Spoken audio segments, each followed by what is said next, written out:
Hi, friends. Welcome. Welcome, welcome, welcome. Welcome to the 4th anniversary of the Katz School Symposium on Science, Technology, and Health.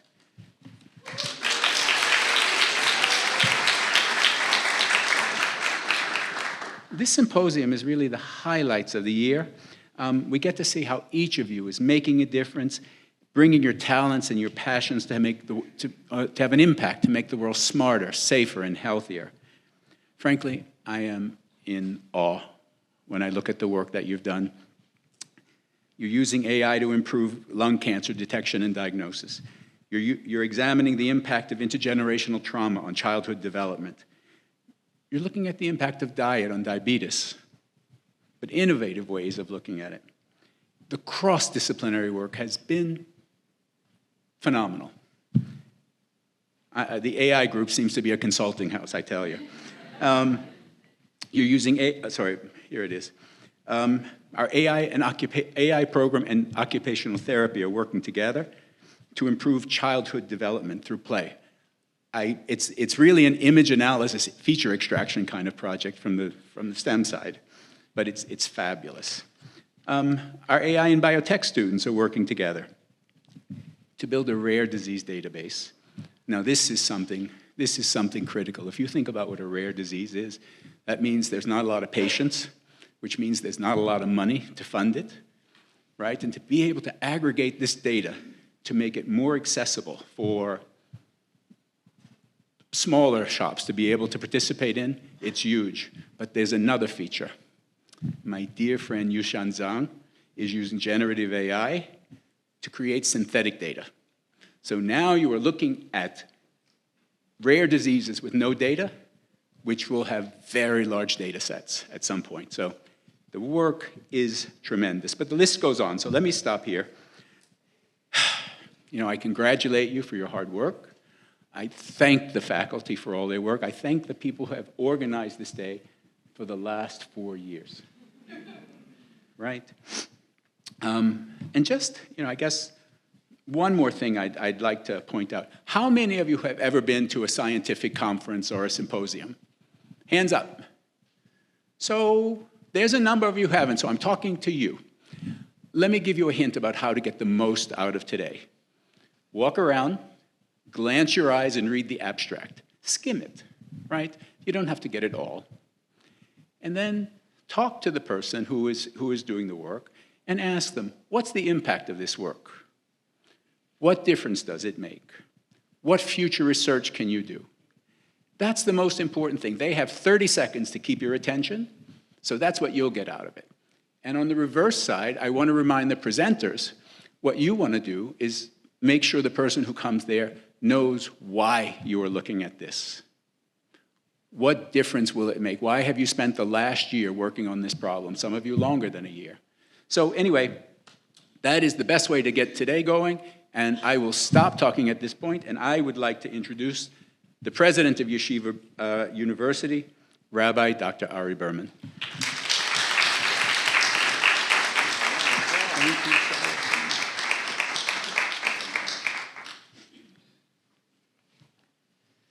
Wow, this is one of my favorite days on the Yeshiva University calendar. I am so excited to be here with you. By a show of hands, how many people here are faculty of the Katz School? How many people are faculty?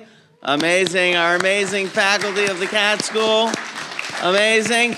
Do we have any students of the Katz School here? Any students? A show of hands. Oh my gosh, the students. Unbelievable. I tell you, I remember when I was speaking with Paul and our incredible Provost Selma Botman about the vision of what we can build in the Katz School of Science and Health, and seeing you is like the realization of a dream. And I truly want to thank my partner in building this, our leader, Paul Russo. Thank you. I'll be brief, sharing with you one story that I haven't truly spoke publicly about yet, but that is when I walked into the rotunda on January 20th, I noticed that there were a number of interesting people there with me in the room. So as I looked on stage, I saw that Elon Musk was standing there and nobody was talking to him at the time. So I said, okay, I'll go over and introduce myself. So I went over to introduce myself, and I said, I'm Ari Berman. I'm the president of Yeshiva University. And let me tell you about our institution. And I spoke to him about some of the programs that we're doing, and our conversation turned to outer space. And then we spoke about commercialization and how products are developed from science and ideas. And the whole time I was truly speaking about the Katz School of Science and Health. Now, I invited him to come visit Yeshiva University. And then afterwards, when I saw him again, I re-invited him. At the end, I said to him, I said, remember, Yeshiva University? And he said to me, Yeshiva University, got it. And I felt like it was like a chip. And somewhere in his mind, Yeshiva University is there. So maybe, maybe we'll have a visit, and then perhaps following up great support. But it's all about the incredible name, work, and reputation that you're developing. My main message, or one of my central messages that day, was my benediction, the blessing and the prayer to God to guide our college campuses to pair progress with purpose. And that's really our mission, to pair progress with purpose. We're here a lot about progress. It's a lot about the science, generative AI producing synthetic data. I mean, that is unbelievable. Where the world is going is simply beyond our capacity to even understand now. And that is the progress. That is what each of you are doing. But we don't stop at progress. For us at the Katz School of Science and Health, it's about pairing progress with purpose. We're here for a reason. Our science is contributing to the world to create a safer, smarter, healthier society. We're here for flourishing, for human flourishing. And I want to tell you what else we're here for. Because when I think of purpose, I don't just think of the grand scheme of purpose. I think about your purpose. Why are you here? What are you doing in the years that God has given you to fill your life on this earth? And we believe that the Katz School of Science and Health is helping each of you find your individual purpose, which is holy and good. That is what Yeshiva University as a whole is about. Our core Torah values, going back to the time when God gave the Torah to Moses at Sinai, is a belief in each of you, that each of you is holy, that each of you have a purpose and a mission. And we help you discover not just the world and the galaxies in outer space, but we help you discover who you are,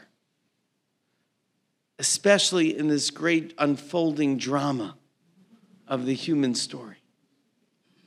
And that's why we're here. This is the dream that Paul and I spoke about years ago. You're the dream. You're the realization of the dream. And if we could help in some small way, you realize your own dreams and the way that each of you are a contributing member of our broader society, bringing your progress with purpose, then we will certainly feel that we've done something right and good in this world. So thank you. Thank you for the blessing of your presence. Thank you for the blessing of your talents, of your humanity, of your creativity, of bringing this incredible force that is you into this world filled with goodness and purpose. Congratulations on this amazing symposium, on your incredible work. I'm so proud here to be with you. I look forward to many, many occasions together to celebrate you, your work, and the great achievements of the Katz School of Science and Health. Thank you so much.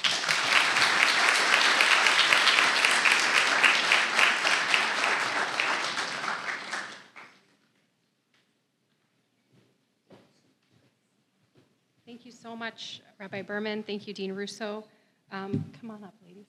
So I'm Sophia Beniris. I'm one of the organizers of today's event, along with my colleagues, Dr. Amia Waldman-Levy and Dr. Marissa Barrera. And before I turn it over to them, just a few other people. The students, obviously, who presented today, congratulations. The faculty, the faculty that supported your work, congratulations and thank you. We have about 30 student volunteers today who are doing everything that making everything you see happen, so thank you to our volunteers. And to the staff, and I just want to call out Ann Leary and Denton Field, who really took care of all the logistics for today, and thank you. So, we're lucky to be here, and it's really just a labor of love.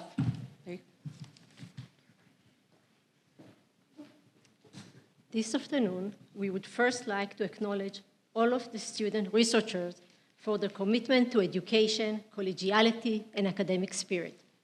All of our presenters participated in a series of school-wide workshops in preparation for the symposium, which included a comprehensive interprofessional learning experience in scholarship and research. Following the interprofessional workshops, students continued to work on their scholarship outputs with Katz School writing tutor, Nancy Reiger.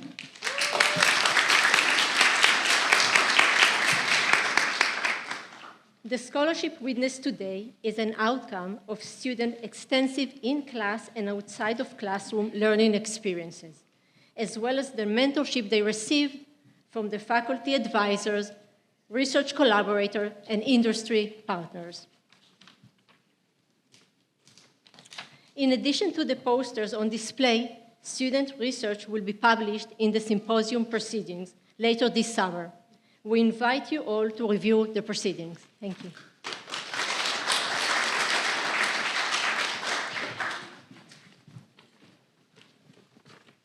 Welcome, everyone. In addition to celebrating the work of all of our student presenters, each year the Symposium Scientific Committee, consisting of the three of us, recognize 4 amazing projects for their extraordinary merit. The projects were selected by us not only for their scientific merit, but their depth, their scientific scope, and of course, their amount of scholarship. So this year, we're very excited to present the following 4 awards to our student researchers. The first will be the Outstanding Original Research in STEM. Then we'll have the Outstanding R&D in STEM, the Impact Through Literature Analysis, and finally, our Outstanding Original Research in Health Sciences. So, in addition, I hope you've all had the opportunity to vote for your fan favorite. The best of choice will also be presented by the one that you have all fallen in love with. So many, many exciting things coming just now. So without any further ado, let's begin to acknowledge our student researchers. The award for Outstanding Original Research in STEM goes to Tara Ghaffori and Rupali Kane, proudly representing the MS in Biotechnology Management and Entrepreneurship. Tara, it's my honor to present this to you, and you may take the stage. One moment. Let's do this first. Thank you so much. Take a quick picture.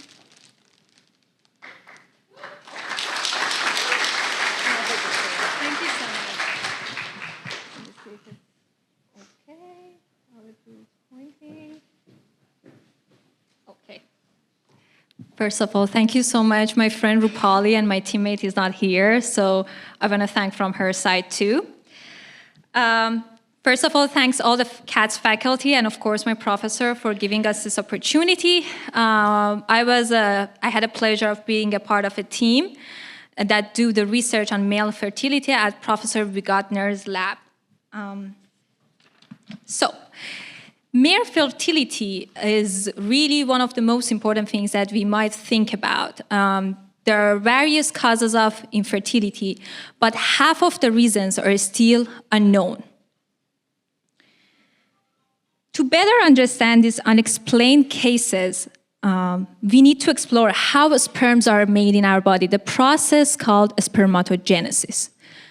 You can see in this picture, this is the process of spermatogenesis. It's a complex process. It starts from immature cells going through different divisions and become mature cells. So to understand what can regulate this process is really important to understand what can cause male infertility. Beside these cells that you can see in the picture, we have some other cells called Sertoli cell. What they do, they act like a nursing cell. They will give nutrition and provide the environment for these cells to finally become sperms. One of the proteins that was highly expressed in testicular cells was called SUMU protein. Think of it as a tagging system. SUMU will attach to another protein and change its function. In Professor Wigotner's lab, we investigate the role of SUMU proteins. Stimulation, as I said, is highly expressed in testicular cells. However, its specific role in male infertility was still unknown. Our preliminary studies show that if we use purified cells and chemical inhibitors that can block this SUMU protein process called stimulation, this can cause testicular cells to stop dividing and go and die. But that raised another question. What would happen exactly in living cells and living systems? To study this in a living system, we moved to genetic mouse models. If we inactivate this process in the whole body, the mouse will die. So we needed to use a system that can impact this stimulation process just in our testicular cells. We used the Cree-Loxp system to selectively delete one of the main enzymes in stimulation. We developed two mouse models, STRA8 Cree that will inhibit the stimulation in the sperm-producing cells, and we also use MAH Cree that will inhibit this stimulation in those nursing cells that I mentioned, called Sertoli cells. The results was amazing. You can see in the blue section. We put this mouse next to normal mouse and waited a couple of weeks. We didn't see any pops. The mouse were becoming completely infertile. When we opened it, we saw that the testis was completely smaller and has a huge reduction in size comparing to control ones. When we took a closer look, we also saw that there are several layers of cells in the control ones.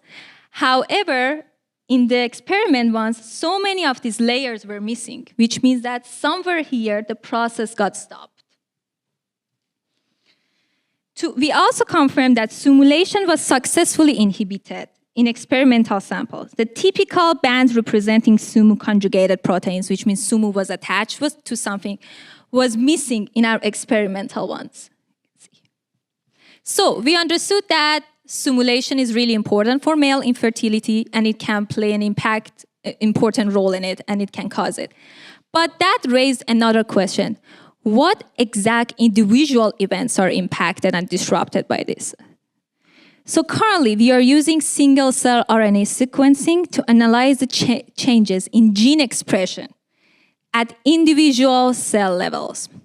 In conclusion, our work shows that stimulation is essential for male infertility, and its inactivation can cause infertility. We are hoping that understanding this pathway may help us to explain unknown causes of infertility, so we can finally, potentially in the future, use these data and find new therapeutics and contraceptives for male infertility.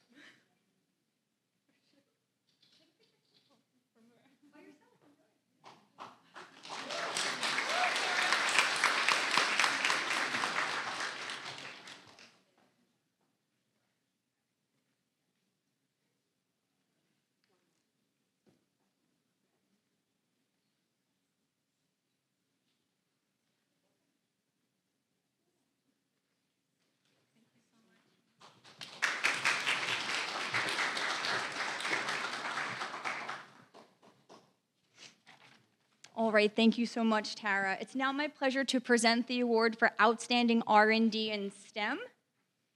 Naveen Kitrapal, Dan Wang, and Ebenezer Aujao from the MS in Biotech and Entrepreneurship, along with Prashant Sunny from the MS in Artificial Intelligence. I welcome you to the stage to present your research.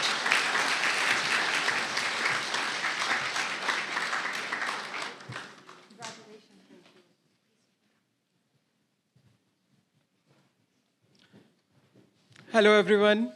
I'm Naveen. I'm a MS Biotech student. And the aim of our project is to address an unmet need. We are developing an information hub of innovations in rare diseases. Rare diseases are defined as conditions which affect very fewer number of people, like 1 in 2,000 people in any WHO region.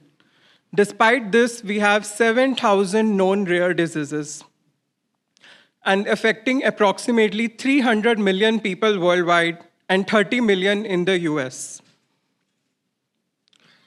Around 80% of these rare diseases have a genetic cause. 70% of these diseases manifest in childhood.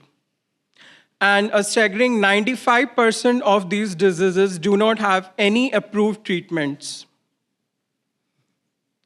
The average time for accurate diagnosis is 5 years.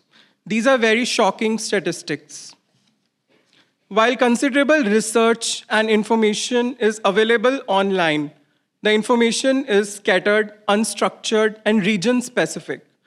And it takes a lot of time and effort to access the needed information. That's why comes our database, which is there to make a centralized and streamlined access to the data. Now my colleague Dandan will take over. Yeah, thank you. This project focuses on around 4,000 of the most prevalent rare diseases.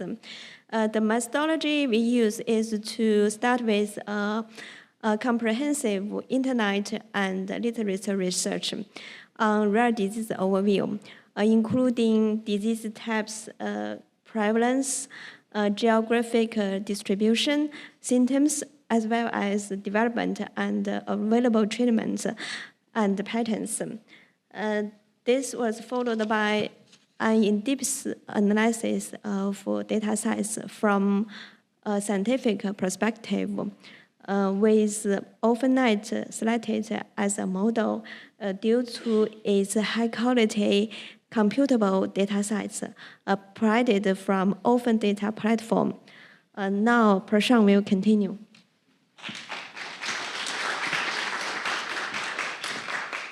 Hi, everyone. As the final part of our presentation, I would like to highlight the real-world impact of our work and how we brought everything together. While my teammates focused on gathering and organizing this complex set of information, I led the development of how people will actually interact with it. Our goal was not just to collect data, but to make it easily accessible, understandable, and usable, especially for families, caregivers, and healthcare providers. We built a platform that is simple, user-friendly, and AI-enhanced, with features like voice-based search and integrated AI chatbot assistant that allows users to get instant, plain language answers to their questions. We believe this tool has the potential to shorten the years it can take to get a proper diagnosis or find treatment paths. For someone facing a rare disease, that could mean faster care, better understanding, and even hope. Personally, for me, working on this project showed me how technology can truly make a difference in people's lives, not just in theory, but in practice. You can explore our platform at orphanatlas.net. Finally, I would also like to sincerely thank our professors, our respected dean, and symposium organizers for recognizing our work and giving us this opportunity to share it. We are truly honored to be here. Thank you.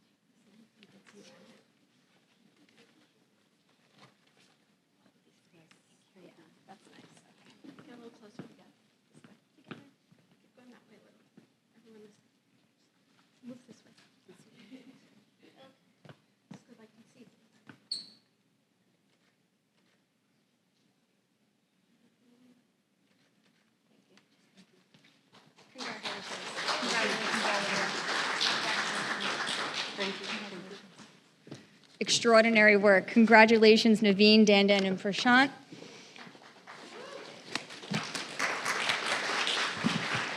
It is now my pleasure to present the award for impact through literature, analysis in the health sciences. This gives me a lot of pride and joy. Our very own Sharon Madelon from the MS in Medical Speech Language Pathology Department. We'd like to welcome you to present your work on ASD, Autism Spectrum Disorders.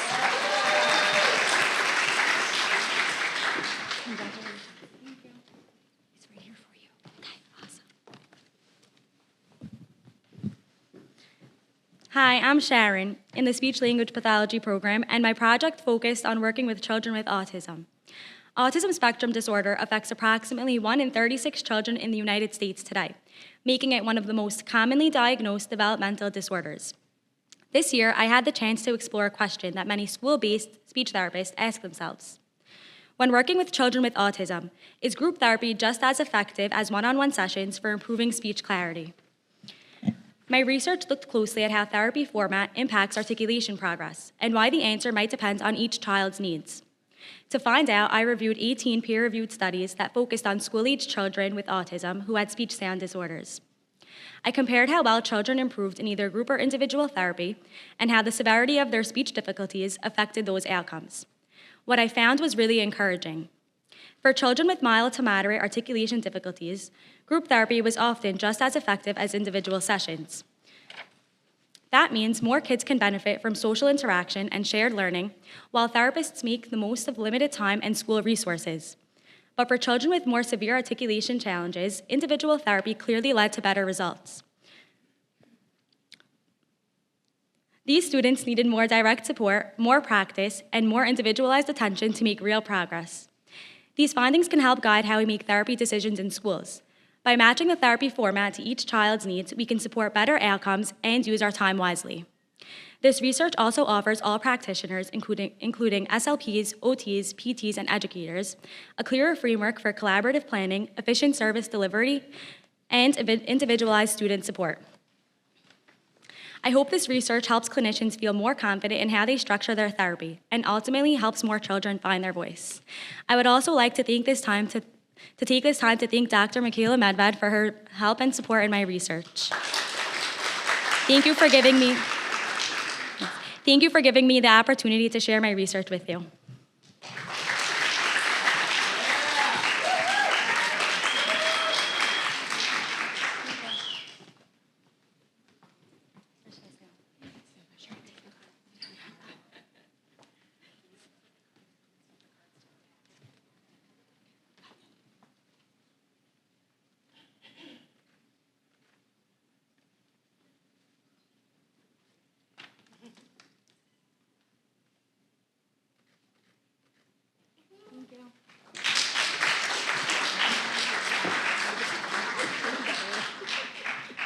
Thank you so much, Sharon.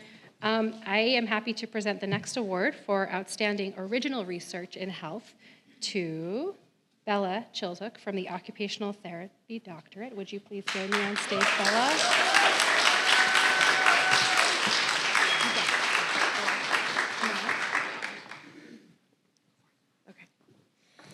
Hello, everyone. My name is Bella Chilzuk. I'm today presenting you my research titled Promoting Family Resilience, a Tier 1 strength-based program to enhance parent-child play interactions. Research consistently demonstrates that socioeconomic inequities negatively impact child development and parent-child relationships, increasing family stressors, which affects both families with and without disability. Despite play's fundamental role in child development, statistics show that parents spend less than 1 hour per day playing with their children. But here's what's interesting, is that while there is literature on strength-based programs involving play, there's a notable gap in research specifically examining the relationship between parent-child play and family resilience outcomes. This gap led to our research question. Could a Tier 1 universal approach to teaching play strategies strengthen parents' capacity to support their children's development? The presented research examines an intervention designed to address these challenges through a play-based parent education intervention. The study protocol was comprised of 3 distinct phases. The intervention phase consisted of 2 Zoom sessions in which participants received standardized educational content addressing play development, parent-child interaction dynamics, advocacy strategies, and stress management techniques. And what we found was that while parental sense of competency did not show significant changes, parents' perception of their ability to support play demonstrated significant improvement. This meant that parents who received the intervention became significantly more confident in their ability to create meaningful play interactions. And here's why this matters. It matters because it shows that when occupational therapists teach parents play-based strategies, we're not just improving a moment. We're transforming how parents see everyday interactions. Through this, they develop a greater capacity to recognize developmental opportunities in ordinary moments. Every peekaboo, every block tower, every silly song becomes not just fun, but foundational for their child's development. Thank you.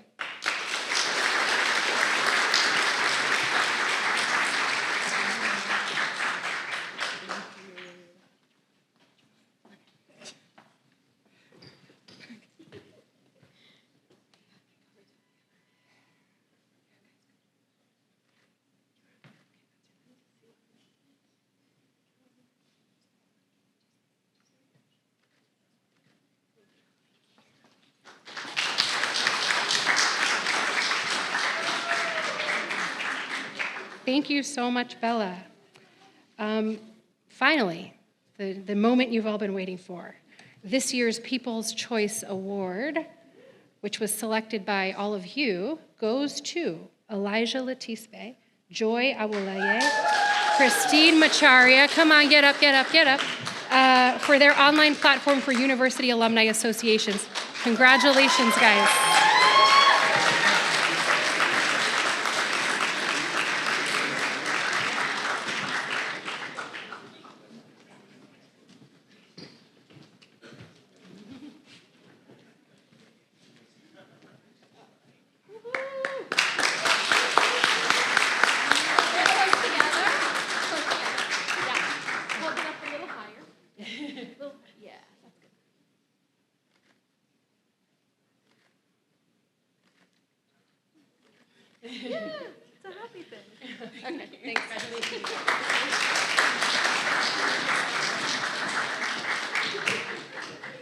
All right, before we close this part of the ceremony, I'd like to invite all of today's posters, presenters, and all of the faculty who mentored them to the stage, please. That's whoever had a poster and whoever had someone help them with the poster. Come on up. Guys, congratulations to everyone. We're gonna take a nice big group shot. You guys can get out here. Come on, come on.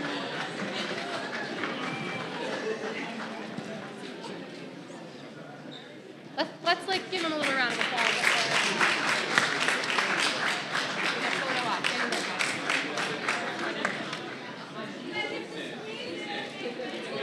Everybody squeeze in, all the white coats. Nice to go. Wow, that's a lot of people. Okay, how should I think so? Everyone come in. Everyone to the front. We'll kneel. It's all good. Come on in, everyone. Congratulations. I don't want to. I meant to. I meant to. Okay, I meant to. Come on. 1 second. Let's do this on. Give me the only joke. Joe did all the